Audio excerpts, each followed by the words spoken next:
Hi, everyone. Welcome to Our Disabled Future, a series where disabled voices lead the way.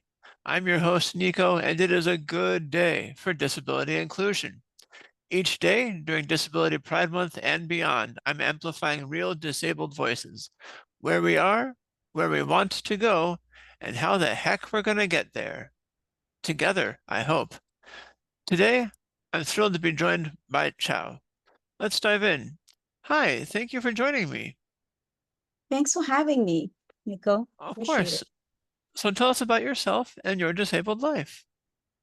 Yeah, so I am Chou Allegra. I am the founder and CEO of Grace Note Consulting, which is a small personal and professional development agency where we empower people to be well, do well, work well, and lead well. And we do that for consulting, coaching, and training. I'm also a best-selling author and a publisher.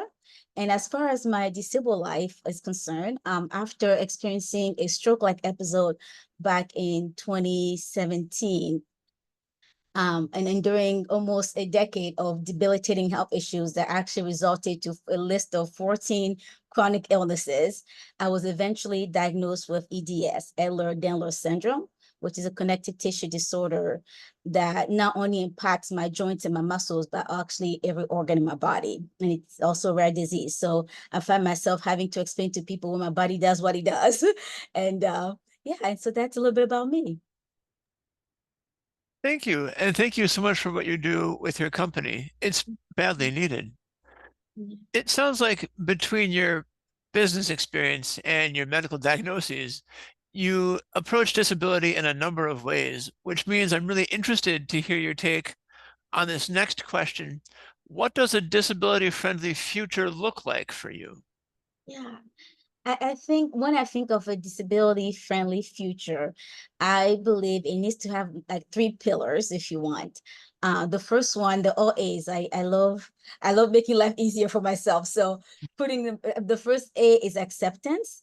And I think with acceptance is society at large seeing disability as part of the human experience.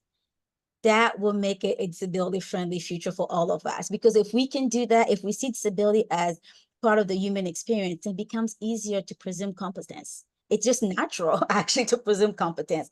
And seeing everyone, including people with disability, as people who have something to contribute, to bring to the table, no matter which space they find themselves in. And that will, ultimately make inclusion natural, right? And break so many barriers that many of us with disability are facing right now. The second A there, the second pillar, if you want, is accessibility. As a wheelchair user, I've encountered so many barriers in navigating the world around me. I can't tell you how many times I'll be at a restaurant or sometimes in places of worship where the bathroom that was so-called handicap or ADA is not big enough for me to enter with my wheelchair, where I have to use the bathroom literally with the door open because my wheelchair is stuck there at the entrance, open to the element, open to any stranger coming into the public bathroom because that's the only way I can get in. How embarrassing is that? But that's the society we're living now. So I'm believing that, for us to have a disability friendly future, accessibility will be one of those pillars. Because if let's face it, the world we live in was not built with disability in mind. Things are changing or improving, but things are not where they need to be. So if we just start adopting, the accessibility and making and making it part of everything we do as we build businesses, as build churches, as build homes and restaurants and schools, community at large, making sure that the environment is accessible, but also that things are accessible to people online, people any and everywhere, so that all of us can truly experience life at the fullest. Right. The last pillar there that I believe we need to have a disability friendly future is action. So many times I've seen a lot of policies being written that are not being implemented, that are not being reinforced, right? We talk a lot about supporting people in general, and then we do very little of it. So if we can move from just talking but actually doing, I think this will change life for many of us, if not all of us. I love how organized that answer was. Another A word. Thank you so much. You talk a little bit about how we go about implementing those three A's already, but My third question asks again, what strategies do we use? How do we actually bring about that disability friendly future? So if you wanted to go into more in depth, you can. Yeah, definitely. So kind of building from the action there, right? Not just talking about it, but actually doing it to make it happen. I think starting with that true inclusion and not tokenism, let not just invite people with disability to the table so that we can check the box and say, oh, they're represented, but actually allowing them to contribute. And when they do contribute, that we are respecting the voices and the contributions that we're making.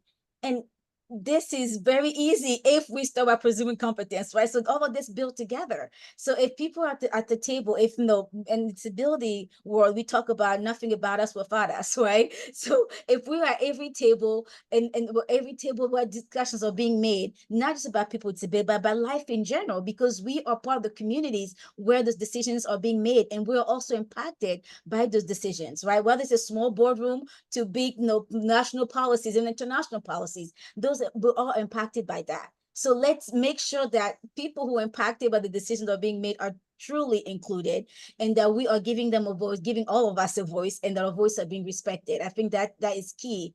But also with that true inclusion, no, it's natural once we have inclusion is truly happening, when people are are seen as valuable contributors, then the voices are being heard. All the barriers that I talk about, whether it's accessibility, whether it's in action, all of those barriers become to fall naturally, right? Because we are working together and not creating silos where it's them against us versus us, or there's hierarchy sometimes in a lot of the things that we encounter in life.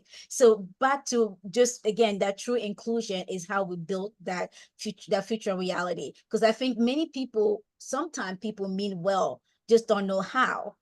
And if unless we bring people who are experiencing those things, we will not know how we can make a difference, how those changes can be made.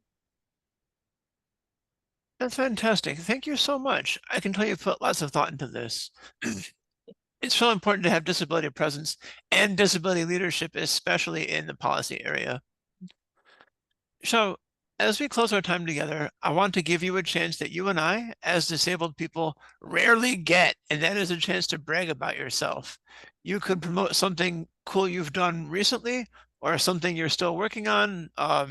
You mentioned this business, so where can people find you and the business online?